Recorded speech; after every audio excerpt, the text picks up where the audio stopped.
좋아요, 구독! 네, 코스피입니다. 현대차 우선주 자리하고 있고요. 그리고 유한양행, S&T 모티브, LG 에너지솔루션 자리하고 있습니다. 이 중에서 어떤 종목 살펴볼까요? 유한양행 보시면 좋을 것 같고요. 사실 이제 성장성은 어느 정도는 좀 담보가 되어 있습니다. 특히 이제 랭라자에 대한 기대감이 지속적으로 좀 주가상에 많이 반영이 되어 왔었고요.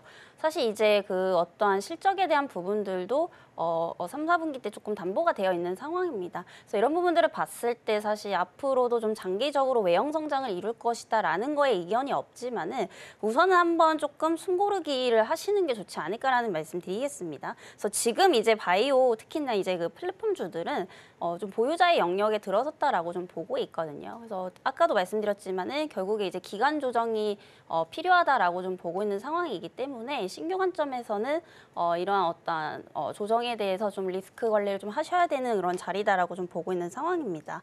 유한양행 같은 경우에 또 이제 랭라자가 미국 시장에 이제 진출하면서 또 이제 점유율을 얼마나 이제 먹을 수 있고 또 여기에 따라서 실적을 얼마만큼 낼 수 있는지 이제는 조금 실적으로 보여줘야 될 때다라고 좀 보여지고 있기 때문에 이 부분도 같이 조금 체크를 하셔야 될 것 같고요. 그리고 이제 병용요법이기 때문에 사실 약가가 굉장히 좀 비쌀 것으로 보이고 있습니다. 물론 이제 그만큼 효능이 어느 정도 입증이 되고 좋다라고 한다면은 어떠한 그런 마진율 확대로 좀 이어질 수가 있는 부분이기 때문에 그동안은 뭐 FDA 승인에 대한 기대감으로 상승을 했다라고 한다면은 앞으로는 이제 랭라자로 인해서 어떠한 그런 외형 성장을 좀 기대를 해볼 수 있는 시기가 온다라고 좀 보여지고 있습니다. 다만 이제 기술적으로는 상당히 좀 위험할 수 있다라는 거, 네, 아무리 이제 좋은 종목이다라고 하더라도 결국에 기간 조정이 올 수밖에 없거든요. 그래서 제약바이오주 같은 경우에 워낙에 특성상 단기적인 변동폭이 굉장히 좀 강할 수밖에 없습니다. 그래서 조정 구간은 반드시 좀 줄 수밖에 없기 때문에 신규 관점에서 보시는 분들은 고점 대비 최소한 뭐 10%에서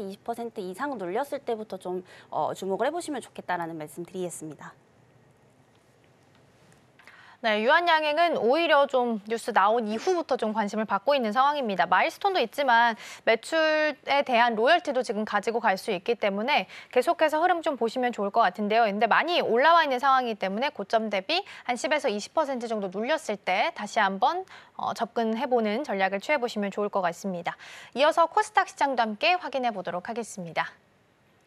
네, 코스닥입니다. ABL바이오, 차바이오텍, 그리고 오스코텍, HK이노엔, ST팜 자리하고 있습니다. 전부 다 제약바이오네요. 어떤 종목 살펴볼까요? 네, 이 중에서 뭐 AB바이오는 좀 빼고요. 네, ST팜 보도록 하겠습니다. 그래서 오늘 이제 그 제약바이오의 날이라고 해도 좀 과언이 아닐 만큼 진짜 뭐 상위권 종목들이 전부 다 이제 바이오 쪽입니다. 그래서 ST팜 같은 경우에 제가 이전부터 좀 지속적으로 말씀을 드리고 있는데 물론 이제 플랫폼주도 좋지만 CDMO 쪽도 같이 보셔야 된다라는 관점에서 봤을 때 ST팜도 좀 지속적인 관심이 필요하지 않을까라고 좀 보고 있는 상황이고요.